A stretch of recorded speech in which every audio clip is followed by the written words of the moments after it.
ఆంధ్రప్రదేశ్ రాష్ట్రాన్ని అభివృద్ధి ప్రదంలో నడిపించడంలో ఆ రోజు అవిభక్త ఆంధ్రప్రదేశ్ కానీ ఇవాల్టి విభజిత ఆంధ్రప్రదేశ్ కానీ అత్యద్భుతంగా ముందుకు వెళ్ళడానికి ప్రధాన కారకులు ఈ రాష్ట్రంలో సంక్షేమాన్ని అభివృద్ధిని సమపాళ్లలో రంగరించి ఈ రాష్ట్రాన్ని సర్వతోముఖంగా అభివృద్ధి చేస్తున్నటువంటి పెద్దలు శ్రీ నారా చంద్రబాబు నాయుడు గారికి మనందరి తరపున కూడా ప్రత్యేకమైనటువంటి ధన్యవాదాలు తెలియజేస్తూ ఇవాళ మీకు ఈ నీటిపారుదల రంగం మీద కానీ రాష్ట్ర అభివృద్ధి మీద కానీ ముఖ్యంగా రైతాంగ సంక్షేమం మీద కానీ ఉన్నటువంటి శ్రద్ధ గత పాలకులు ఎవరికీ లేదు. ఇది స్పష్టంగా మనకు కనబడతా ఉంది. ఇవాళ మీరు ఏ గేట్లయితే ఈ గోదావరి నది మీద సరార్దర్ కాటన్ యొక్క ఆశయంతో ముందుకొచ్చాయో ఆ గేట్లు పాడైపోతే వాటిని తిరిగి బాగు చేయాలనేటువంటి కనీస ఆలోచన లేనటువంటి వైఎస్ఆర్ ప్రభుత్వాన్ని మనం చూసాం. అయితే ఆ రోజు కూడా తెలుగుదేశం పార్టీ హయాంలోనే 58 గేట్లకి ఆ రోజున రిపేర్లు చేసి కొత్తవి ఏర్పాటు చేశారు. అదేవిధంగా ఇప్పుడు మిగిలినటువంటి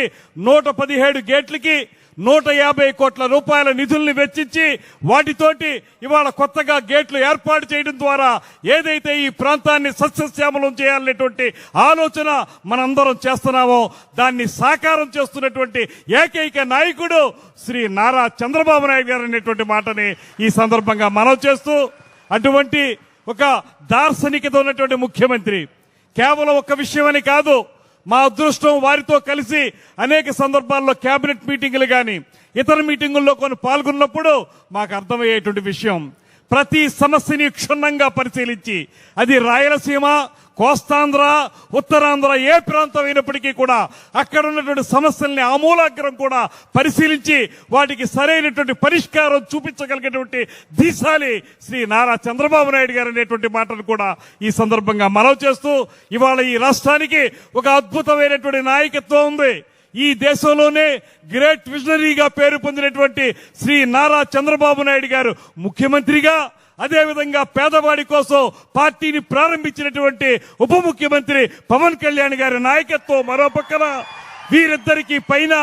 దేశంలోనే కాదు ప్రపంచంలోనే ఉక్కు మనిషిగా పేరు పొందినటువంటి నరేంద్ర మోడీ గారి యొక్క సహకారం, ఈ 3 పార్టీలు కలిసి ఈ రాష్ట్రాన్ని సస్యశ్యామలం చేస్తున్నటువంటి శుభ సందర్భంలో మన ప్రాంతానికి విచ్చేసి ఇక్కడ ఉన్నటువంటి గోదావరి డెల్టా ఆధునీకరణ విషయం కానివ్వండి, లేకపోతే ఇక్కడ ఉన్నటువంటి గేట్లని కొత్తవి ఏర్పాటు చేయడం కానివ్వండి, అన్నిటికంటే మించి అన్నదాత సుఖీభవ అనేటువంటి పేరుతోటి రైతాంగ సంక్షేమం కోసం కృషి చేయటం కానివ్వండి, రైతు ఆరుగాలం శ్రమించి పండించినటువంటి ధాన్యం చివరి గింజ వరకు కూడా కొనుగోలు చేసి దానికి ఇచ్చే ధనాన్ని వారి బ్యాంకు ఖాతాల్లో 24 గంటల లోపులోనే వేసేసేటువంటి మహత్తర కార్యక్రమం కానివ్వండి, పేద మహిళలకి, వితంతువులకి అందరికీ కూడా అద్భుతమైనటువంటి పెన్షన్ల కార్యక్రమం కానివ్వండి, దీపం పథకం కానివ్వండి, ఇక్కడ ఉన్నటువంటి మహిళా తల్లులందరికీ తెలుసు, మీ మొహాల్లో చిరునవ్వు వినపడుతుంది ఆ కార్యక్రమం గురించి చెప్పగానే. స్త్రీ శక్తి పథకం ద్వారా ఇవాళ మహిళలందరూ కూడా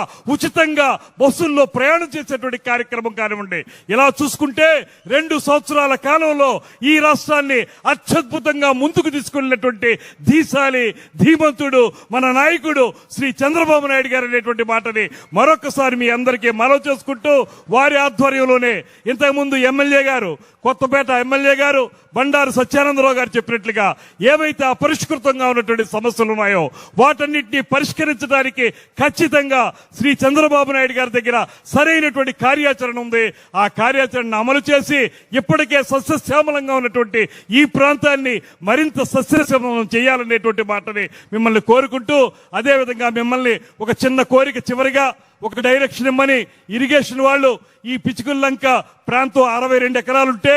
దీన్ని మనం కొంత 20% మాత్రమే వాడుకోవాలనేటువంటిది ఆ రోజున టూరిజంకి ఇచ్చినప్పుడు చెప్పారనేటువంటి జీవో ఉంది. దయచేసి దాన్ని ఒకసారి తమరు చూసి దీన్ని మొత్తం కూడా టూరిజంకు వాడుకోవడానికి వీలుగా ఆ జీవోని అమెండ్ చేయవలసిందిగా తమని అందరి తరపున కూడా కోరుకుంటూ, ఈ కార్యక్రమంలో మాకు ఈ అవకాశం కల్పించిన మీకు మా జనసేన పార్టీ తరపున కూడా కూటమి తరపున కూడా ప్రత్యేకమైన ధన్యవాదాలు తెలియజేస్తూ సెలవు తీసుకుంటున్నాను. నమస్కారం. జై హింద్, జై తెలుగు తల్లి.